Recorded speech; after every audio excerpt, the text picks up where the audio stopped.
Paul Rosenblum is a bookkeeper, not an accountant or a CPA. Although the information in this podcast comes from professionals, it's meant to give you enough knowledge about these subjects to have a meaningful dialogue with your tax preparer about bookkeeping and taxes. Hello again. Welcome to the podcast. I'm Paul Rosenblum, bookkeeper since 1995. Before I start, I just wanted to remind you to email me at bookkeepermensch@gmail.com. That's BOOKKEEPERMENSCH@gmail.com with any comments about any episodes or ideas for future ones. And please check out our Facebook group at Small Business and Accounting Group. Today's episode is about why at the end of the year, the net profit in the profit and loss report rarely match the bank account balance. Once in a while, I have clients who ask that question, and I need to show them line for line why this is true, except in very rare cases and special circumstances. By the end of this episode, you should understand why this happens and feel more comfortable about the net profit of your company and where your money is going. If we take a very simple example, your client gives you a $50,000 upfront payment before the job that you've been hired for even begins. So the $50,000 goes into your bank account that the beginning balance is at zero. For this upcoming job or event, there's a budget in place which allocates where this $50,000 will be spent. There are expenses and or cost of goods sold for buying materials, hiring subcontractors, transportation, food, and travel. There's also a budget item for your company's management or service fee. If you receive $50,000 as a budget deposit and you spend $50,000, including the expense on the budget for your fee, and everything matches up to your budget, then the net profit for that particular job is zero. This assures your client that the money that you were given up front to spend was spent exactly to the specs of the budget. The bank account balance is zero, and it matches. We call that job costing. Within your books, you can separate each customer into jobs and track income and expenses for the specific job and run a profit and loss report later by job or customer. However, this episode really isn't about that. It's about full company profit and loss reports. Let's take the example of a sole proprietorship or a single-member LLC on a cash basis. On January 1st, let's say that you have $1,000 in your bank account. Over the course of the year, you earn $130,000 in revenue, that is, income from clients who pay you, and you spend $130,000 over that same period of time. If all of the expenses are business expenses and deductible, then in that case, the profit and loss will show a net profit of zero. Money in, money out. But the reality is that there's lots of money that's spent from the business bank account and credit cards for that matter, which aren't deductible for the business at all. If you, for one example, transfer money from the business bank account to your personal bank account called a draw, this money doesn't affect the profit and loss. So right there, let's say you draw out $2,000 for personal expenses out of your business bank account. The $2,000, which has already been counted as income, taxable income, transferred to your personal bank account without it being a business expense. Hence, the money is subtracted from your bank account balance, but not from the business profit and loss.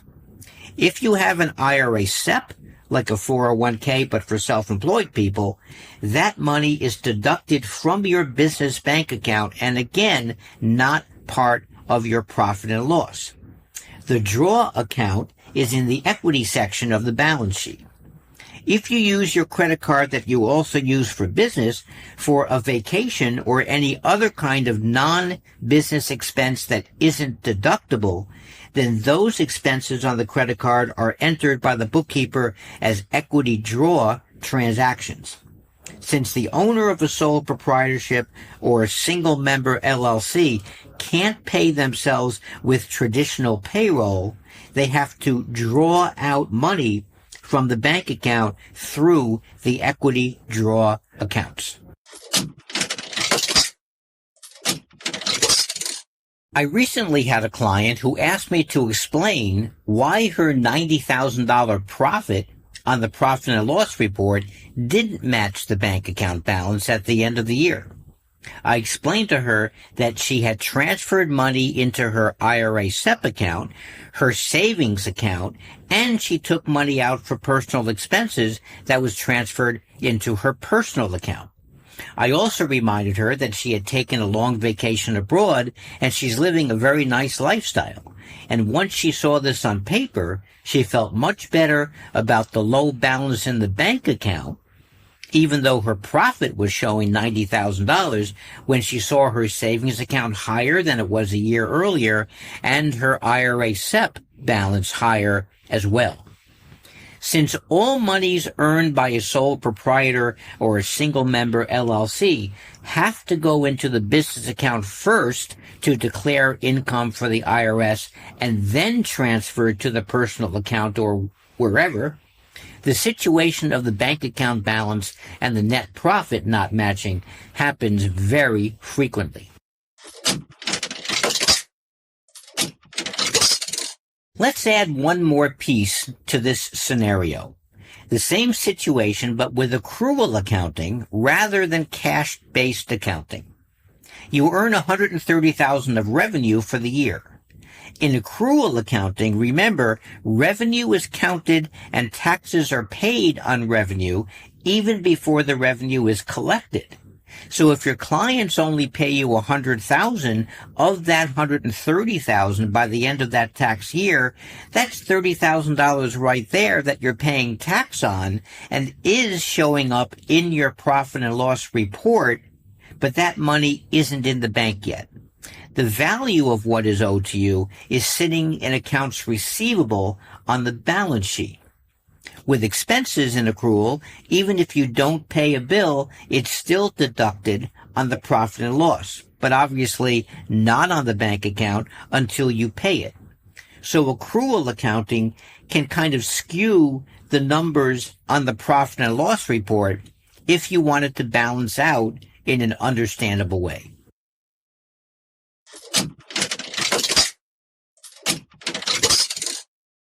Remember, if you pay sales tax to the city or the state, that payment is also in the balance sheet, not the profit and loss. You take money in when customers pay you, and some of that money is sales tax. So the bookkeeper should be adjusting the sales down on the profit and loss by the sales tax collected and adjust it up on the balance sheet as a sales tax liability. Any bank loans, credit lines, SBA loans, loans that you made to others, and additional capital that you might have deposited from your own personal money, and of course the draw account when you take back some of the invested money, will not affect the profit and loss of the company. If you are self-employed with a sole proprietorship or a single-member LLC, your healthcare premiums are deductible on the 1040 form of your tax return, but not deductible for the business on the profit and loss. Copays and prescription costs, if over the threshold, are deductible on the 1040 form also, as well as donations that you make to non-profit organizations. I've seen books where sales taxes collected were included in revenue and the sales tax payments were recorded as expenses for the business. The net profit was correct, but the accounts used were incorrect. Both sides of the sales tax should be in the balance sheet under sales tax payable. Some accountants use this technique for what we call in the bookkeeping field write-ups, that is, internal bookkeeping for the eyes of the tax preparer and not necessarily for the client, although it's not withheld from the business owner. So even though the accounts might be wrong, the net profit is still correctly computed. Let's talk now about S corporations. S corporations, since the owner or owners are traditional W-2 employees of their own company, then their payroll does show up on the profit and loss just like any other employee. So there are no draw accounts in the equity section of an S corporation. The IRS says that the owner or owners of the S Corp should pay themselves a reasonable salary for what they do for their own company. So in theory, there's really no need for a draw account anyway. If an S Corp owner uses a business credit card for personal expenses, then it should be booked as a distribution, which is like a draw in an LLC.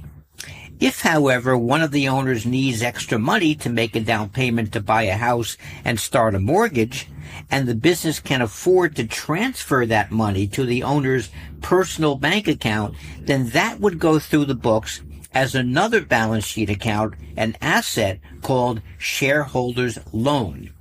This would have to be paid back to the company as a deduction on the owner's paycheck. But again, all balance sheet transactions will not show up on the company's profit and loss numbers. So when you run a profit and loss report for the company at the end of the year, you will always have to keep in mind all the personal expenses that come out of business money and through your draw or distribution or shareholder loan account.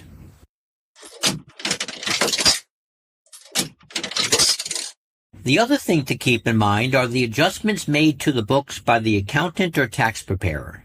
In most cases, the depreciation of assets is done at the end of the year, not monthly, unless you have a larger company and the accountant or tax preparer makes monthly adjustments to close your books. Amortization of trademarks and depreciation of assets are generally done at the end of the year. Also, keep in mind that tax returns usually show a lower profit than your books show from a bookkeeping viewpoint before adjustments made to your books that follow the tax code. So year-end adjustments are important as well to show on the profit and loss report. And in the last episode about audits, your books and tax returns must match the bottom line. This is one of the things that auditors look at. The general ledger in your books should match up to the tax return.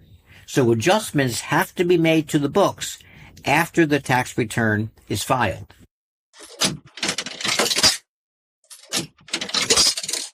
Again, please check out the Facebook group page, and if you have any subject matter that you would like me to cover in upcoming episodes, either leave me a message there or email me at bookkeepermensch@gmail.com. That's bookkeepermensch@gmail.com. I'd love to hear from you.